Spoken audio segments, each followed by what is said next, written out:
Good morning, students. Today we are going to discuss about that module number 4, that is underground cables. Here we are going to discuss about that intersheath grading.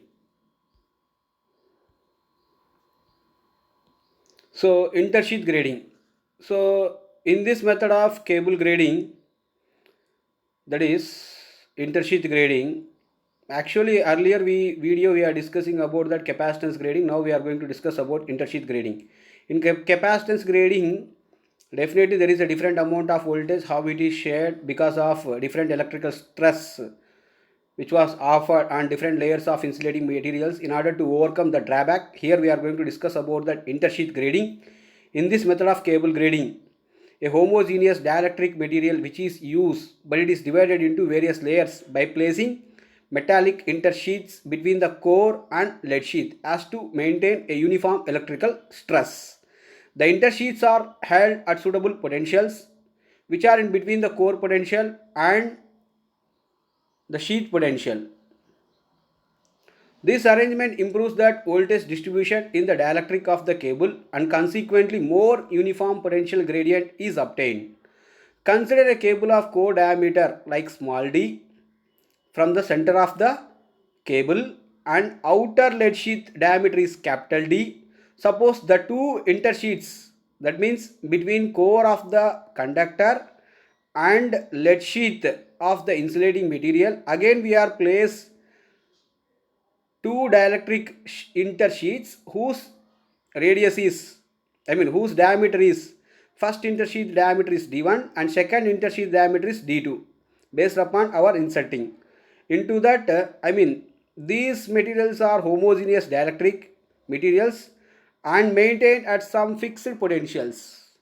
Let V1, V2 and V3 respectively be the voltage between core and intersheath 1, between intersheath 1 and 2 and between intersheath 2 and outer lead sheath.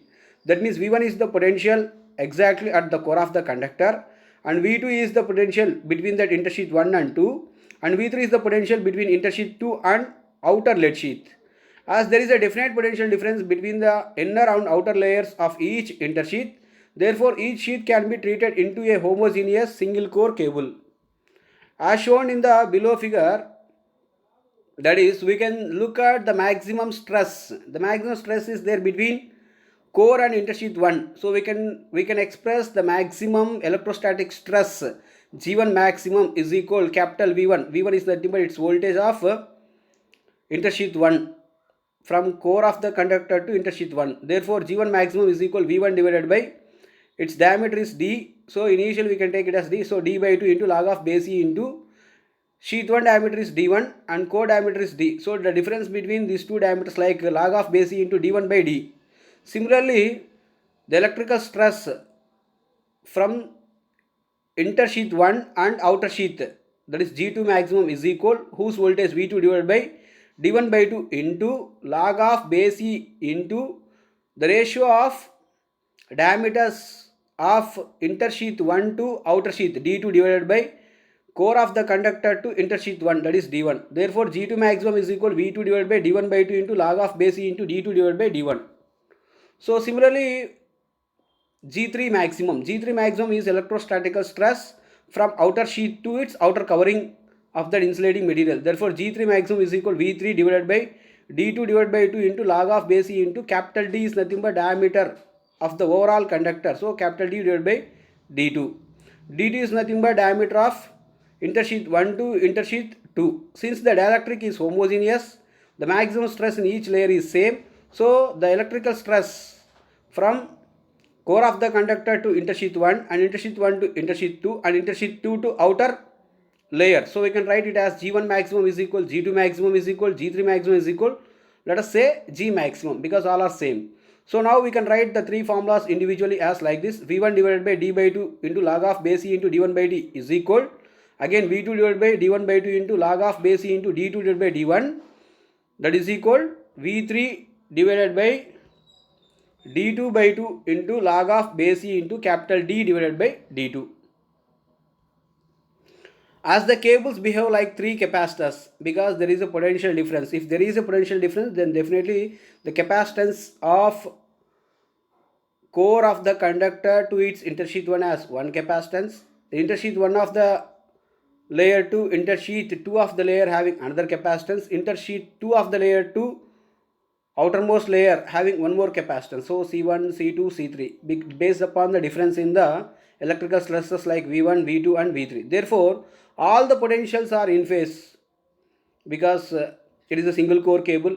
All potentials are in phase. There is no any phase angular displacement between one potential to another potential due to the presence of homogeneous intersheath materials like sheath 1, sheath 2. Sheath 1 is placed very nearer to the conductor and sheath 2 is placed very nearer to lead sheath. After lead sheath, again it having that covering. So therefore all potentials are in phase, that is voltage between conductor and earth lead sheath.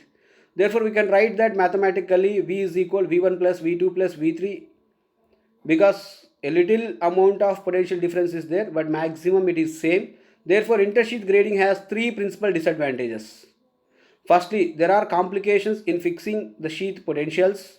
Secondly, the intersheaths are likely to be damaged during transportation and installation, which might result in local concentrations of potential gradients because there is mechanical injury, there is a mechanical stress which was over there on the underground cables which damage that outer layer of the insulation, thereby the intersheaths here.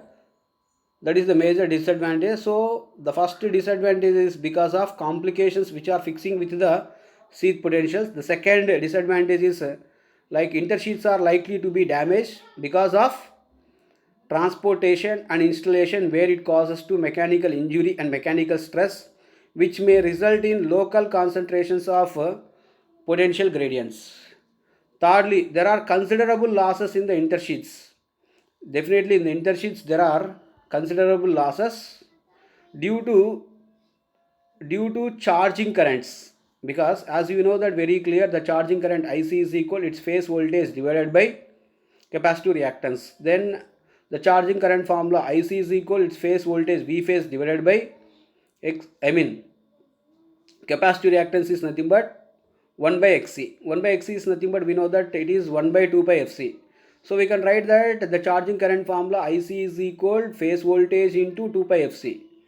So phase voltage is again we can calculate from the line voltage.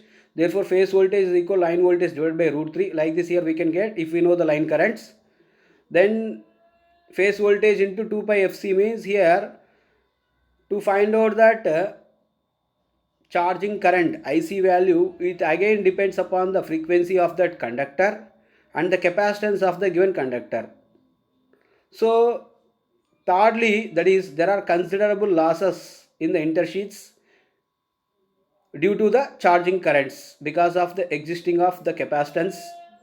For these reasons intersheath grading is rarely used.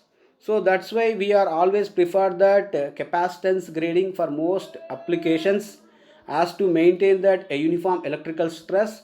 But in order to maintain that uniform electrical stress, that is somewhat different in case of an capacitance grading. So that's why here we switch over for intersheath grading. In case of an intersheath grading, especially here we are offered a uniform dielectric sheets which are placed very nearer to the conductor and very nearer to the metallic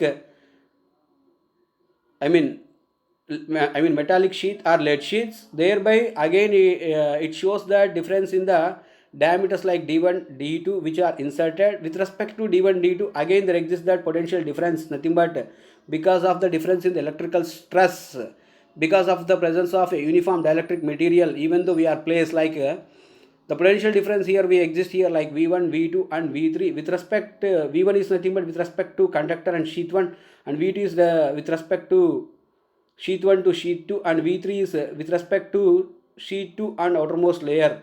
So with respect to all these there is a different electrical stress like G1 maximum, G2 maximum and G3 maximum, but we make into equal based upon that uniform dielectric material which was offered for this conductor. Let us say if an uniform electrical stress is there, then a uniform voltage is there like mass voltage like V is equal V1 plus V2 plus V3.